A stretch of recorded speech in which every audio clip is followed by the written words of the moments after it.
Meus irmãos, estamos de volta aqui no segundo bloco. Começamos aí com a introdução do assunto de assentamentos. Estamos dentro da tronqueira do Instituto Sete Porteiras.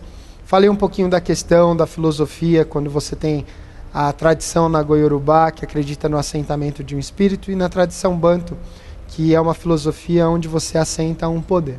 Na nossa classificação na apostila, a apostila ela vai estar falando de assentamento de Oxalá, de Exu, de Ogum, e tem um presente a todos, que é um assentamento de Oxumaré, tratado como orixá da fortuna, da riqueza, das artes. E aí é um assentamento que foi recebido por nós aqui na casa, e vai ser contemplado aí o pessoal via apostila. Então a ideia agora, na nossa gravação, na montagem visual, é entender a linha de pensamento que nós estamos buscando, né? Então você vai receber na apostila lá uma relação com vários materiais para montagem do assentamento de Exu, o procedimento com cada material, cada ponto que você deve ir, porque isso aqui é uma vida que você está começando a plantar, depois de um tempo se torna um recém-nascido, uma criança que vai ganhando proporção e demanda de cuidados. Então, o que nós precisamos ter em mente é que ter a tronqueira é um passo, ter o assentamento é um segundo passo.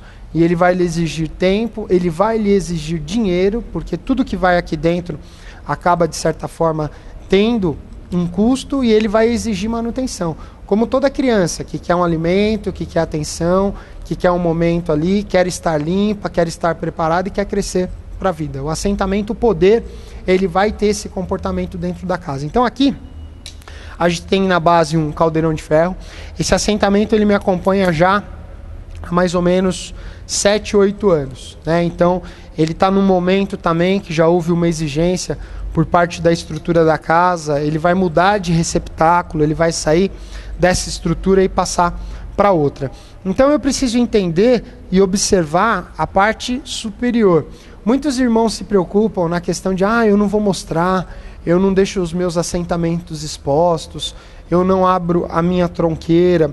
O que não deve ser visto, o que mantém o segredo do meu assentamento, o que mantém o segredo da minha casa, segredo no intuito de proteção de elementos que não possam ser acessados, para que por esses mesmos elementos eu não seja atingido energeticamente ou espiritualmente, eles estão o quê? Eles estão ocultos, estão na parte fechada do assentamento, né? Então a lista que vai na apostila é uma lista com elementos simples para o início de um assentamento de Exu, com o momento da consagração. Lembrando que um assentamento ele é composto por coisas que estão fora também, e que com o tempo vai ganhar o que? Um formato com coisas que são adquiridas. Aqui nesse assentamento ele tem um eixo central, é uma base. Fica até a recomendação, eu vou postar para o pessoal depois.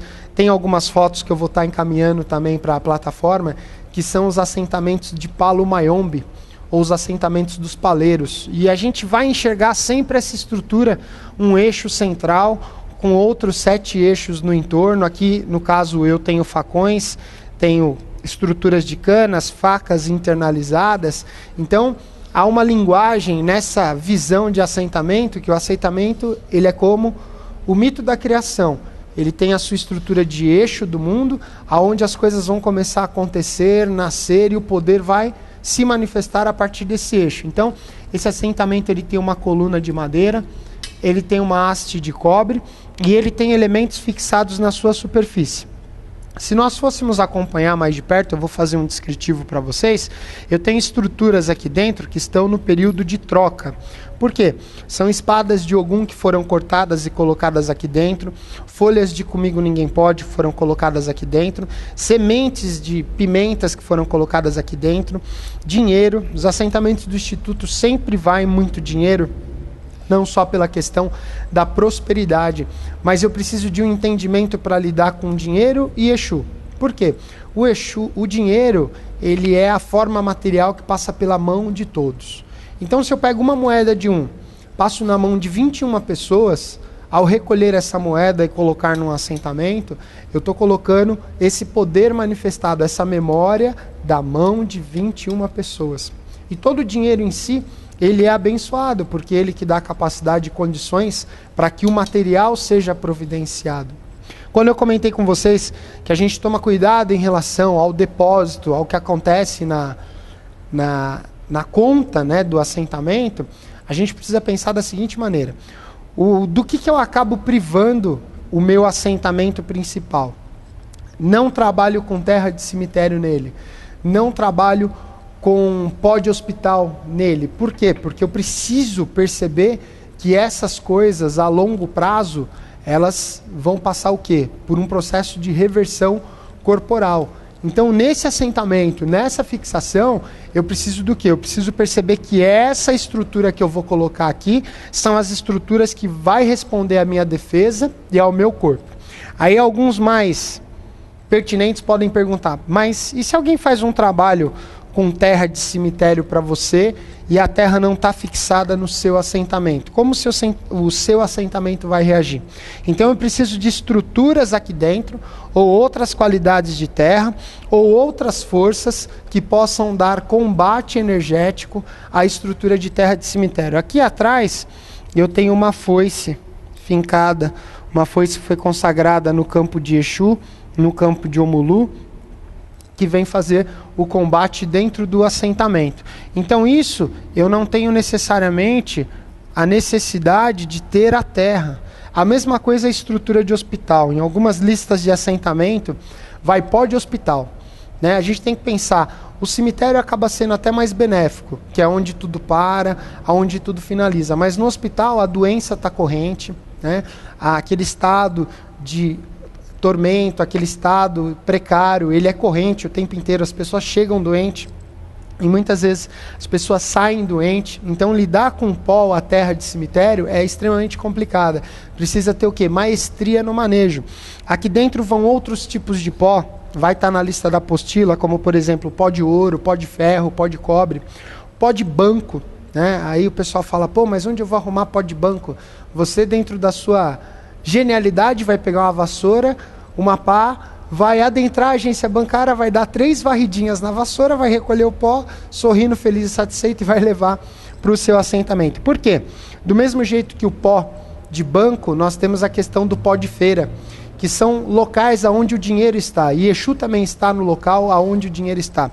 A última recomendação que eu tive, da esquerda da casa, foi para colher pó de locais de alto movimento, mas principalmente de trânsito de pessoas. Então, nesse assentamento, também foi colocado pó de rodoviária e pó de aeroporto. Aí você fala, pô, mas esse Exu está muito moderno, né? Não, não é uma questão de modernidade, mas eu preciso entender o que eu quero para casa e o que eu quero que esse assentamento vibre.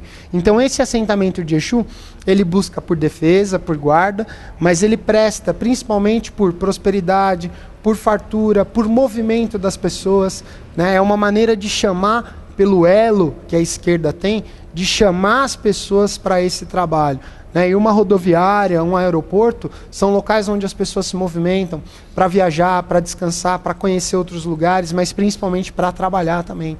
Então essa estrutura é uma forma de pensar o assentamento.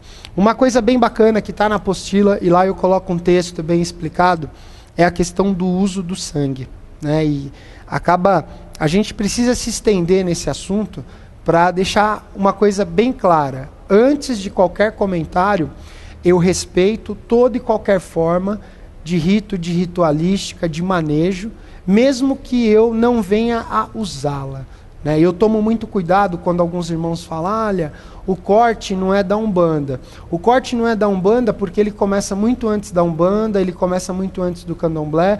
O corte, ele pertence em si a muitas linhagens e algumas vieram se adequando ao seu processo. Eu gosto de colocar também que muita gente fala, mas eu conto a Umbanda a partir do Zélio. Eu gosto de estudar dessa forma também, mas eu preciso lembrar que em toda festa de Ogum se sacrificava um porco para fazer a feijoada e não se deixa de ter ali um sacrifício. Então, a gente precisa tomar cuidado com o rótulo, precisa entender a legalidade do processo. Hoje, em São Paulo, existe uma lei que proíbe o sacrifício de animais para rito religioso, né? Uma lei que implica em multa e apreensão do flagrante.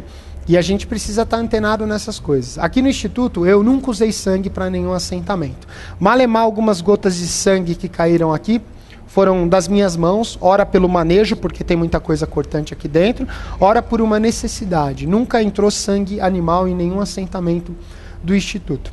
Reza uma lenda muito antiga que a grande mãe feiticeira, a mãe de todas as feiticeiras, alimentava os seus filhos nos seios fartos. No seio direito, ela alimentava seus filhos com leite. No seio esquerdo, ela alimentava seus filhos com sangue.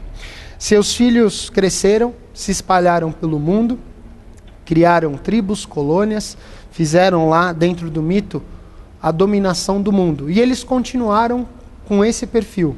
Os que eram alimentados com leite e os que eram alimentados com sangue. Eu gosto de usar essa classificação com fundo mitológico hoje, para respeitar quem usa o sangue e quem não usa o sangue. Eu, por exemplo, uma vez por ano eu coloco nos meus assentamentos leite de cabra. Por quê? É um elemento potencial, é um elemento viril e é um elemento que dá estrutura de vida. Sendo que no sacrifício, alguns irmãos tentam fazer o jeitinho brasileiro, né? Eu não vou cortar o animal, então eu vou providenciar o sangue. A gente precisa prestar atenção na liturgia, porque o que ocorre no sacrifício, além do sangue, o sangue é o segundo elemento. O primeiro elemento de um sacrifício é a vida que é doada ali. Aquele animal está doando a vida dele para que aquela estrutura ganhe força, ganhe vitalidade. Então são dois elementos. Só que eu não uso, mas preciso entender e respeitar quem faz o uso. E uma vez por ano eu faço o banho na estrutura com o leite de cabra e fico dentro dessa classificação, né? Eu acabo sendo um filho do leite do que um filho de sangue. Aí alguns irmãos mais assíduos, temperados e nervosos também vão falar, mas leite é um elemento frio, vai esfriar o assentamento. A gente joga tanto fogo aqui, tanta pinga o ano inteiro, que a hora que joga o leite, dá até um alívio.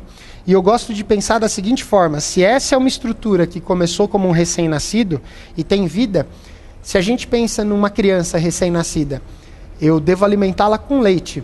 Se eu alimentá-la com sangue, ela vai sobreviver? Então, são maneiras de pensar, comparar e proteger o método que eu escolhi para a formulação de um assentamento, né? Eu tenho colocado muito isso no fórum, em time que está mexendo, em time que está ganhando a gente não mexe, mas venho respeitar o quê? A estrutura inicial, desde que eu comecei o meu trabalho, desde que eu passei pelo meu processo de formação lá de trás, eu não usei de sangue animal para os meus assentamentos. Eu não sei o dia de amanhã, não sou hipócrita, não sou ingênuo em relação às coisas, e sei que a necessidade faz o homem. Amanhã ou depois alguém vira e fala assim, olha, seu filho está morrendo, por ele você mataria uma galinha? Pelo meu filho ou pela minha filha, eu mataria o galinheiro inteiro, o dono das galinhas, o local onde a galinha é criada. Então eu preciso entender se é uma necessidade ou uma vontade. Se o que diz respeito à vontade, hoje eu não tenho vontade e também não tenho a necessidade de estar alimentando os assentamentos com sangue. Então eu faço a utilização de pós, de outros elementos, outros recursos e uso principalmente o leite de cabra, né? Me tornando assim, continuando assim, sendo um filho do leite. E eu conheço muitos irmãos, pessoas que são prósperas, pessoas de uma ética, de uma moral, de uma índole assim, acima de qualquer coisa, que usam do ritual de sangue. Acompanhei algumas estruturas de trabalho, um ritual limpo, um ritual sem o sofrimento em si do animal, né? Sendo que eu já presenciei materiais onde o animal era extremamente judiado, onde o animal passava por um processo de dor. Mas eu preciso ter em mente também que nós estamos agora, esse curso está com o seu lançamento aí no final do ano de 2011, e que ele se perdure por 2012, 13, 14, 15, enquanto o Rodrigo estiver aí à frente da plataforma. Mas todo final de ano, todos nós estamos lá, né? É o Chester, é o pernil, é o peru, tudo muito assado, tudo muito temperado em nossas mesas, e boa parte do abate desses animais tem requinte de crueldade. Então eu não posso virar para um irmão que faz um ritual diferente, censurá-lo porque ele faz o sacrifício, sendo que no ato dele já presenciei animais que tiveram rezas feitas no seu ouvido e o animal desmaiar antes do sacrifício, e saber que comercialmente muitas vezes nós estamos consumindo uma carne que é fruto de dor, que é fruto de apreensão, que é fruto de cativeiro, que é fruto de confinamento. Então, se é para lidar com a religiosidade do outro, eu preciso lidar também com o consumo do outro. Então, nesse assentamento de Exu, é um assentamento que nunca ganhou sangue, é um assentamento que está aí já para passar por um processo de mudança. Ele vai entrar, vai continuar nessa tronqueira, mas vai passar para outro receptáculo, e alguns elementos que estão dentro vão passar por um processo de limpeza, de mudança, de purificação. Na lista do assentamento, a gente vai perceber uma diversidade de elementos. Se você pegar a lista, que é uma lista simples, chegar lá na loja e falar, olha, eu preciso disso, você vai se assustar um pouco. Então a gente fala, olha, começa devagar. Quando eu comecei esse assentamento, ele tinha esse caldeirão, 3 armas que estão aqui, uma está escondida lá dentro, uma pedra e 2 ou 3 tipos de semente. Então, esse assentamento, nesse formato, nessa estrutura, nesse tamanho, ele levou de 8 a 9 anos para ser concebido. E agora que ele vem de encontro a uma necessidade maior, tanto minha pessoal quanto da casa, ele vai mudar a sua estrutura de base, vai ganhar novos elementos, vai ganhar uma nova manutenção, de acordo com o quê? Com o crescimento da casa e de acordo com o meu crescimento espiritual também. Então esse assentamento hoje, como um assentamento de Exu, responde à minha individualidade, responde à minha estrutura de corpo, à minha estrutura bará, e responde à estrutura do quê? Da casa. Da casa. É no momento de aflição, é no momento de aperto que eu fecho o olho e é para cá que eu direciono o meu pensamento. Alguns irmãos colocaram na internet que seria loucura expor tanto uma tronqueira ou um assentamento. Eu costumo dizer que é de maior validade 1 minuto de loucura do que uma eternidade de tédio. Porque aí você passa 20, 30, 40 anos à frente de um terreiro, onde tudo é escondido, tudo é oculto, tudo é velado, nada é visto, e aqueles que você tem na conta de filhos acabam se tornando filhos da ignorância em relação a não poder acessar. Né? Aqui no Instituto eu tenho uma linha doutrinária bem diferente, eu não crio filhos, não faço coroações, aqui eu cuido de médiuns, aqui eu faço a gestão de pessoas, porque eu entendo que quando você cria um filho, e isso qualquer pai ou mãe carnal pode responder para mim com veemência no coração, filho você não cria para o mundo, você cria para você. É muito difícil ver um filho ir embora de casa. Então hoje eu tenho uma relação mediúnica com a estrutura da casa. Eles conhecem o assentamento, eles entram aqui dentro, me ajudam no manejo. Nada aqui dentro é oculto, fechado ou velado, mas eu procuro com maior disciplina e dedicação possível cuidar das pessoas, porque os médios eles vão vir, eles vão ir, vão possuir ciclos pessoais, né? Médium não é para uma vida toda, médium é para um período de tempo. E todos eles conhecem essa estrutura. Então o que eu tenho aqui hoje, e a proposta que nós estamos apontando, é uma proposta inovadora, de mudança. Eu sei que alguns entrarão com questionamento, poxa, eu sempre fiz com sangue, o que eu faço agora? Continua fazendo. Se está te fazendo bem, se você está vindo num ritmo de crescimento, num ritmo próspero, num ritmo maior, continua. Eu sempre coloco que o que vale é o que está acontecendo de bom, porque coisas ruins, problemas, dificuldades, todos nós temos, mas tem que pesar na balança o quanto o motivo, o quanto a motivação do seu trabalho, o quanto a maneira, o manejo que você vem para esse trabalho, ele está te trazendo crescimento espiritual, material, familiar e assim por diante. A gente vai encerrar esse bloco, dando essa olhadinha final aqui para o assentamento de Exu. Depois no fórum a gente vai especificar o uso dos elementos e a gente vai caminhar para a firmeza de Exu, uma firmeza bem bacana, uma firmeza de porta. Vamos falar um pouquinho de Exu do Ouro e vamos poder colocar também a questão da diversidade de assentamento. Vamos conversar ali com o assentamento de Ogum, tá? Então quero agradecer aí a todos vocês que estão se dedicando à plataforma. Procurem usar o fórum de uma forma eficiente. Façam a leitura de todas as questões que estão sendo realizadas, porque muitas vezes você queria perguntar uma coisa, se perdeu, aí seu irmão já foi lá, já perguntou, e você pode ter um aproveitamento maior fazendo a leitura do fórum, tá? E aí a gente está procurando enriquecer cada vez mais esse trabalho até o fechamento do curso. Então daqui a pouco a gente volta para o nosso terceiro bloco.